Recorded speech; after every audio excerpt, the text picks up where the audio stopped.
Hello guys, आप सभी का स्वागत करते हैं फिर से आरके एक्सप्लेनेशन यूट्यूब चैनल पर। तो देखिए, आज जो है फर्स्ट सिटिंग में केमिस्ट्री का एग्जाम था और हो चुका है। और मैं जो है केमिस्ट्री के एग्जाम का जो है ऑब्जेक्टिव का 100% सही आंसर की लेके आ चुका हूँ।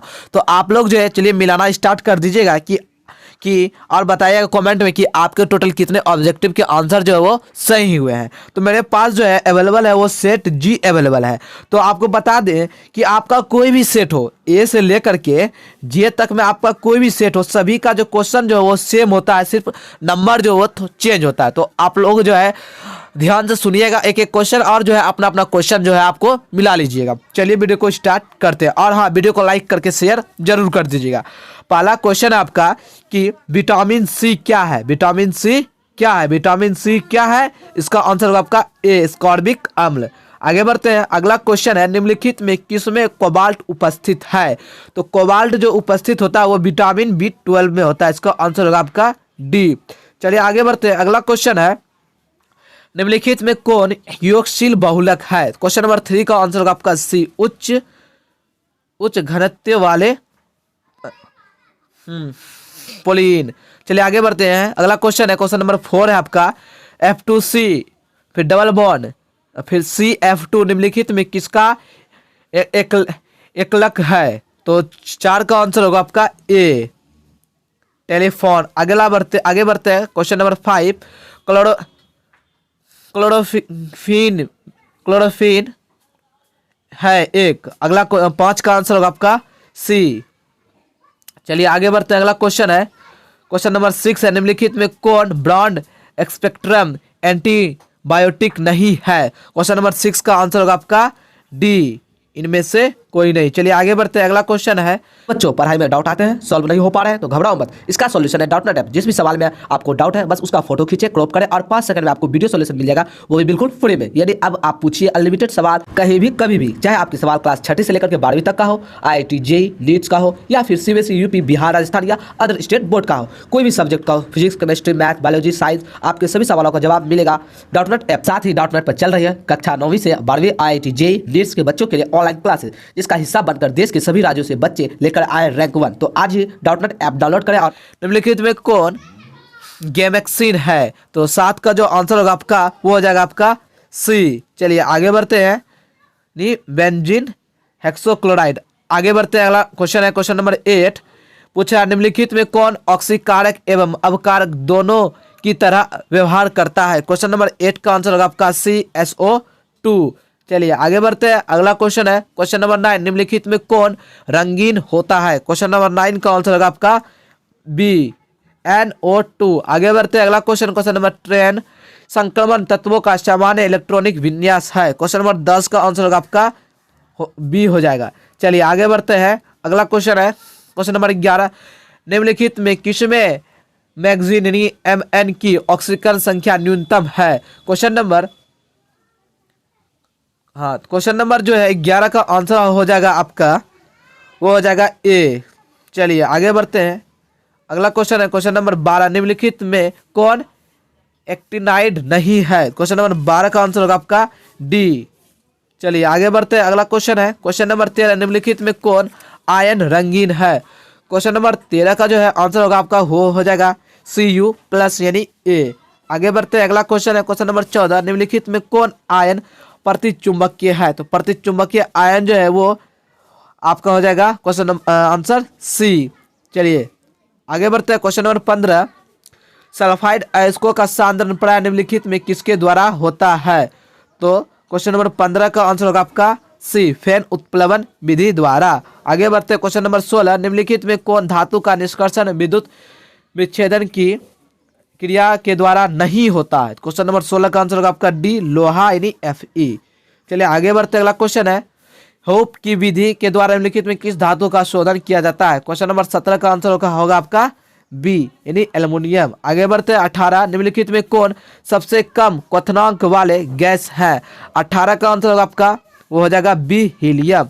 चलिए आगे बढ़ते हैं। क्वेश्चन नंबर 19 क्वेश्चन नंबर 19 बोल रहा है निम्नलिखित में कौन सिर्फ एक ही ऑक्सी अम्ल है? तो 19 का आंसर होगा आपका AF2।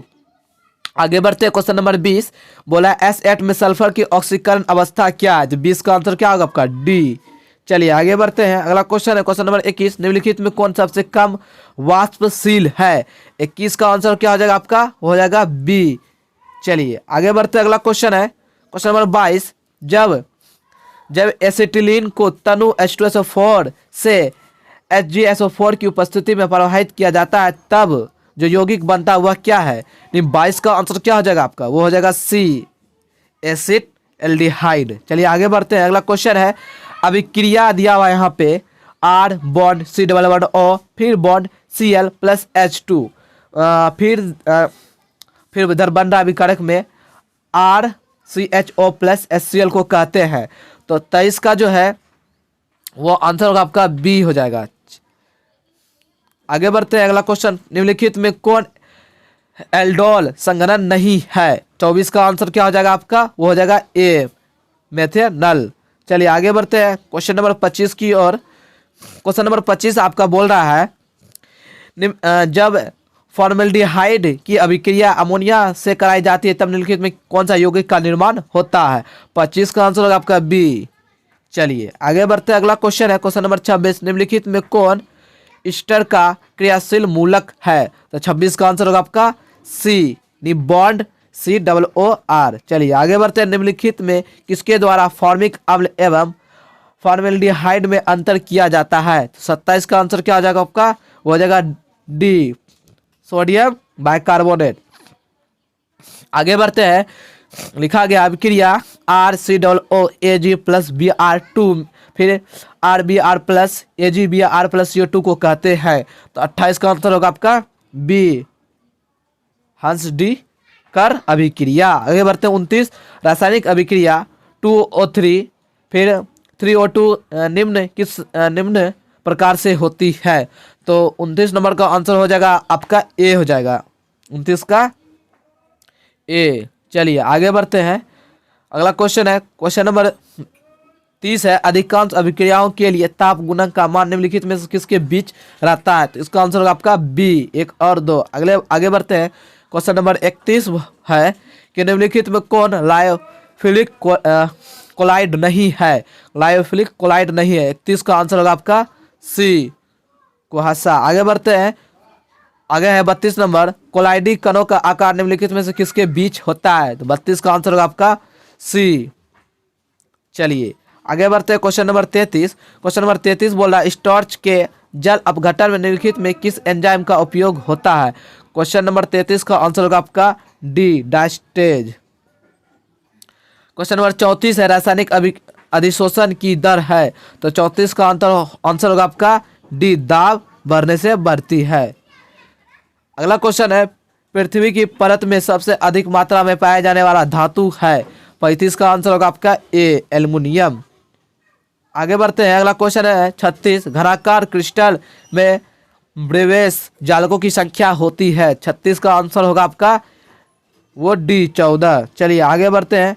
अगला क्वेश्चन है 37, एक अष्टफलक रिक्ति निम्नलिखित में कितने गोलों से घिरी होती है? 37 का आंसर जो हो जाएगा अष्टफलक, इसका आप लोग कमेंट करके बताइएगा 37 का। वैसे तो आंसर सी होना चाहिए। आगे बढ़ते हैं। 38, निम्नलिखित में किस प्रकार के दोष के कारण क्रिस्टल के घनत्व में कमी होती है? 38 का आंसर होगा आपका 20, शॉटकी। आगे बढ़ते हैं। क्वेश्चन नंबर 39, निम्नलिखित में कौन फेरोचुंबकीय पदार्थ है? 39 का आंसर होगा आपका CO2। आगे बढ़ते हैं क्वेश्चन नंबर 40 की ओर। 40 बोल रहा है, विलयन के अनुसंज्ञ गुणधर्म का उदाहरण है? तो 40 का आंसर होगा आपका सी, क्वथनांक उन्नयन। अगला क्वेश्चन है, बोल रहा है कि घातांक 1 kg की उपस्थिति में घुलनीय के मोलों की संख्या को कहते हैं। देखिए यहाँ पे थोड़ा सा क्वेश्चन सही से नहीं दिखाया जा रहा है। वैसे 41 का आंसर आपको हो जाएगा बी, मोललता। घोलक के 1 kg में उपस्थित घुलने के मोलों की संख्या को कहते हैं मोललता, 41 नंबर। अगला क्वेश्चन 42, वैसा घोल जो एक निश्चित ताप पर संयोजन में बिना किसी प्रकार की परिवर्तन के उबलता है उसे कहते हैं? 42 का आंसर होगा आपका ए, एजिट्रोपिक मिश्रण। आगे बढ़ते हैं। 43, सभी लिगेंड होते हैं? 43 का आंसर हो जाएगा आपका बी, लेविस भस्म। आगे बढ़ते हैं। अगला क्वेश्चन है 44, निम्नलिखित में कौन अनुचुंबकीय है? 44 का आंसर होगा आपका सी, चलिए आगे बढ़ते हैं। अगला क्वेश्चन है क्वेश्चन नंबर 45। निम्नलिखित में किस जैव अणु का मैग्नीशियम का एक प्रमुख संगठक है? तो 45 का जो है आंसर होगा आपका वो हो जाएगा बी। चलिए क्लोरोफिल। आगे बढ़ते हैं। Question number 46। ये वह जटिल आयन जिसमें केंद्र धातु परमाणु में कोई डी इलेक्ट्रॉन नहीं है। तो 46 का क्या हो जाएगा आंसर? वो हो जाएगा आपका ए। चलिए आगे बढ़ते हैं। क्वेश्चन नंबर 47 बोला है कौन कथन गलत है? 47 जो गलत है वो हो जाएगा आपका आंसर डी हो जाएगा। आगे बढ़ते हैं। Question number 48। निम्नलिखित में किस यौगिक का उपयोग अग्निशामक में होता है? 48 का आंसर होगा आपका ए, CCl4। आगे बढ़ते हैं। अगला क्वेश्चन है कि 49 मोनो हेलोजन व्युत्पन्न एल्कोहलिक के OH के साथ अभिक्रिया कर देता है, मतलब करके क्या देता है? 49 का आंसर होगा आपका बी, एल्कीन। आगे बढ़ते हैं। Question number 50। वह अभिकर्मक जिसका उपयोग ब्यूटेन 1 और ब्यूटेन एक ऑल से एक ब्रोमोब्यूटेन बनाने में होता है। 50 का आंसर होगा आपका डी, PBr3। आगे बढ़ते हैं। 51 निम्नलिखित में कौन यौगिक बनाता है? 51 का आंसर जो होगा वो हो जाएगा आपका डी। चलिए आगे बढ़ते हैं। Question number 52। निम्नलिखित में कौन आइडोफॉर्म परीक्षण देता है? तो 52 का आंसर होगा आपका बी हो जाएगा। चलिए आगे बढ़ते हैं। Question number 53। निम्नलिखित में किसमें बड़े पैमाने पर मेथिल एल्कोहल बनाया जाता है? 53 का आंसर होगा आपका ए। चलिए आगे बढ़ते हैं। क्वेश्चन नंबर 54 की ओर। निम्नलिखित में कौन सा क्रियाशील मूलक अल्कोहल में उपस्थित रहता है? अल्कोहल में जो उपस्थित रहता है वो 54 का आंसर होगा आपका ए, OH। चलिए आगे बढ़ते हैं। क्वेश्चन नंबर 55 की ओर। निम्नलिखित में कौन सर्वाधिक अम्लीय है? 55 का आंसर होगा आपका ए, फिनॉल। आगे बढ़ते हैं। Question number 56। प्राइमरी अल्कोहल का उत्प्रेरक निर्जलीकरण से मिलता है, इसका आंसर होगा आपका डी, एल्डिहाइड। अब है क्वेश्चन नंबर 57। निम्नलिखित में किसका हिमांक अवनमन अधिकतम होता है? 57 का आंसर होगा आपका हो जाए K2SO4 यानी ए। चलिए 57 तक का मैंने आंसर का सॉल्यूशन किया। अब बाकी जो है मैं PDF बना के सभी का आंसर जो मैं अपने टेलीग्राम चैनल पे दे दूंगा, तो आप लोग जो टेलीग्राम चैनल को फॉलो कर दीजिए। तब तक के लिए मिलते हैं अगले वीडियो में। तब तक के लिए बाय बाय, टाटा, जय हिंद, जय भारत, वंदे मातरम।